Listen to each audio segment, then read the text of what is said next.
Hey, how's it going? Josh here from Books by Josh, and this is episode 96 of the Books by Josh audio immersion titled You May Be Right. What do I mean by that? Well, the entire quote I want to touch on today is You may be right, but there's a wrong way to do right. Who said this? Technically, nobody really knows who started it, but Martin Luther King Jr. is supposedly one of the originators of it. Me personally, I heard it from a man on YouTube. His channel is called Old Me Living Better. It's an 82-year-old man. Yeah, you heard me right. 82-year-old man. And he heard it from a rabbi or a priest, one of those. But here's the thing. I want to talk about it because it's a pretty good teaching. And the problem is, there's a right way to do things, and there's a wrong way to do things, but there's also a wrong way to do right. What do I mean by that? And what does this quote really mean? Well, you probably heard it's not about what you said, it's how you said. Well, that's a prime example. So you can tell someone they're wrong, but you can tell it to them in a way, or you can enunciate certain things to make them feel less of a person. Prime example, someone says, hey, this is a 10-inch socket. You go, no, it's a 12-inch. They go, no, trust me. Then you go get the 10-inch and say, here you go. And they try it out, and it doesn't work. I know I'm supposed to say 10 millimeters, but I just wanted to test you guys. And you'll go, hey, I told you it was a 12, didn't I? See, you're being right, but you're doing right the wrong way. So, basically, you want to be right, you want to do things the right way, but at the same time, is it worth being right? What do I mean by that? Let's say you had a falling out with a friend or family member over an argument, and you have every right to be upset. But is it worth it? Because you're cutting them out of your life. And sometimes you gotta live and forget. Like, I've had people like that some altercation happened and I really didn't want to continue a relationship with them, be around them, things like that. But I'm in my mid-30s and I'm like, you know what? I don't have as many friends as I once had. Let me forgive and forget, as they say. So that's one of the things. And here's the thing. Last episode, when I gave my February 2026 update, I said, on my job, yeah, I'm no longer with the company. And I stuck to my guns. I tried my best. I did it by the book. There was ways to hit certain goals, and maybe I could have hit the numbers by doing things a different way, which were not aligning with common practices and things like that. It's like when I was working in mobile with like Sprint or AT&T, I wasn't the type to slam a customer. What do I mean by slam? Attach everything to it. I tried it one time in Circuit City when I was a fire dog technician. I had to sell fire dog services to get hours, and I would slam customers. And here's the thing, when I did that, people I actually knew from outside work wouldn't buy from me because I was just slamming everything, attaching everything. You need this, that, the third. No. Give them what they need. So that's how I live my life. So I do it the right thing, the right way. I don't want to do it the wrong way to do right. I don't want to hit my numbers and not be able to sleep at night, which is why I'm not a fan of sales anymore, because in the modern days, goals are getting harder and harder to hit. And that's the thing. So this isn't really a Books by Josh episode to motivate you. It could be. Like, Old Me Living Better is a great channel if you want to take a listen or watch. And he does motivate me, stuff like that. And it's like, this quote stuck with me because it applies to a lot of different things in life. Let's say it's not about sales. Let's say it's not about how you say something to someone. Let's talk about money. Sure, you can save money by nickel and diming, coupon cutting, spending all Saturday. I'm not saying that's wrong, but here's the thing. If you actually budget and you tell your money where it go, that's the right way to do right because you'll know what category gets what and you'll have money set aside for saving and investing. Because if you're just going to a grocery store to buy groceries and you don't have a list, you're going to buy whatever. You see Oreos on sale. Oh, let me get this. Oh, snap. There's a sale on cheese. Man, I haven't had Cinnamon Toast Crunch in a while. Let me get that. Oh, man, I don't have milk, though. Let me go get some milk. You understand? By having a written shopping list and having the mentality to not deviate from that, you're doing the right way. Going out without a list, you're doing right because you need groceries to eat, survive.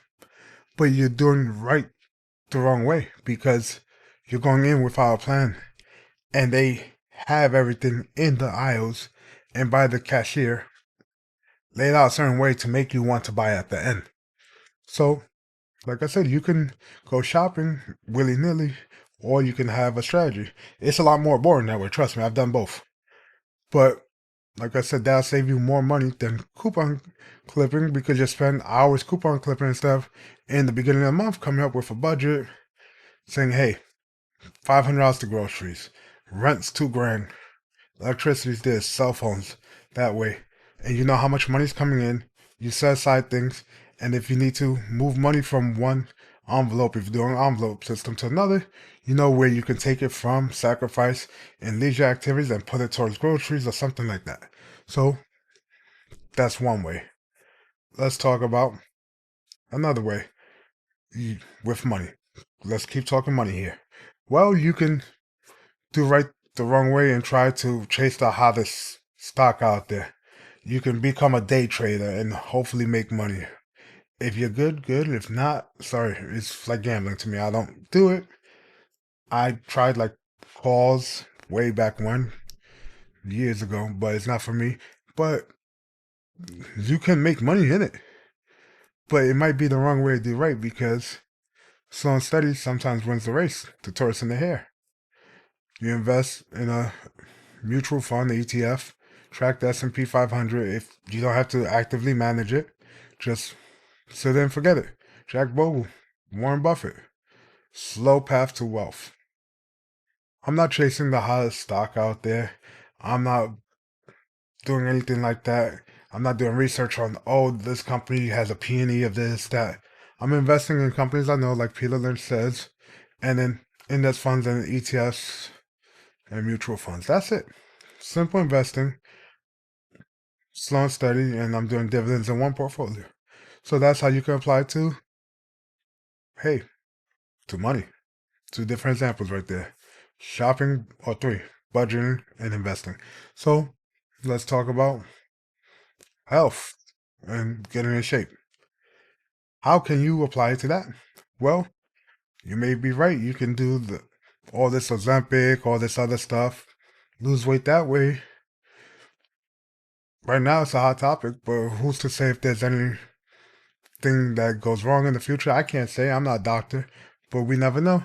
Or you can do it the right way. You diet, you exercise, you lift weights, you run, swim, whatever. You're doing right by both. You can lose weight with both. One is harder, one is easier. But you heard my opinion on that. The main thing with this, like I said, is to change your perspective. Because there's no yes and no only. There's other ways. There's gray areas. The world isn't black or white. You have to live in the gray sometimes. And the thing about it is that we only see one way to do things. Like before I started using AI in my workflow, I didn't do things a certain way. Like this isn't scripted, of course, because you can hear my breaks and stuff like that. And with AI, it's like, oh, here's a script. I can't read off a script and talk. It messes with the way I speak, and I know that. But AI has helped me come up with topics. Is a topic it gave me, but it helps to make sure my episodes all follow the same Books by Josh vibe, my Tech with Josh ones, my Manga with Josh, make sure you can write me a description for the episode because after, guess what? I'm tired. And it could put in SEO buzzwords and stuff like that. But before I was doing right because I was posting episodes, I was doing descriptions myself, things like that. But I was doing the wrong way to do right because I wasn't doing episode notes, show notes for it. I wasn't tracking analytics like I am now, using a different platform. I wasn't doing SEO targeting, just things like that. And I'm using it to do right the right way because I can transcribe with one program. I can put the transcription through one of my AI assistants and see, hey, is this in my voice? Tell me, what did you think about this episode? How can I improve it going forward? What hook can I use? Things like that. I don't have a hook in this. I don't have anything because this is just me ranting about this quote I found useful. But that's the thing. I adapted into my workflow and I'm doing right a different way. Another thing is, for me to get to Manhattan, it's pretty easy. I jump on the train. I can get an Uber. I can walk it. I've walked to Manhattan, So what am I trying to say by that? So I can do all of that. But you won't see me charter a helicopter to get to Manhattan. Makes no sense. For $3 and 5 cents, I can jump on the train and be there in 20 minutes. So that's the thing. So even though the endpoint's still the same, I can get there I can get there. That's my target via helicopter, via train, bus, walking, or Uber. But why would I get a helicopter or Uber if like I said, I can get there in 20 minutes? So just shift your mind. If your goal is here, is your path the right path? Because you might be on the right path because it does go to the goal. But that path might take you 5 more years than following a different path that gets you there a year faster or 2 years faster. So take a look deep inside, write down your goals and what you're doing to attain them, and just think about it and ask yourself, is there another way I can get these goals? And say, is this the wrong way to do right? Or is this the right way to do right? And guess what? Put in AI and see. Ask it. Ask Gemini, ask GPT, ask Claude. You don't have to be specific. Just tell it this is my goal. I want to lose 20 pounds by this date. I'm this much, and this is my height. This is my age. I'm currently doing this. Is there a better way? You'll never know. And that's what this episode was. See? I told you it wasn't motivational. It's just to open your eyes and make you think different. And that's what we do here on the Books by Josh Audio Immersion. And if you like this episode, stay tuned because next week I have no clue what I'm talking about. And if you want to hear my take on certain tech things, Tech with Josh, TEK, because CH was taken. Definitely go Tech with Josh because I have some great episodes. And I just did a nostalgia episode on one of my favorite smartphone companies. And that's it for this episode. And I'll catch you guys in the next one. See ya.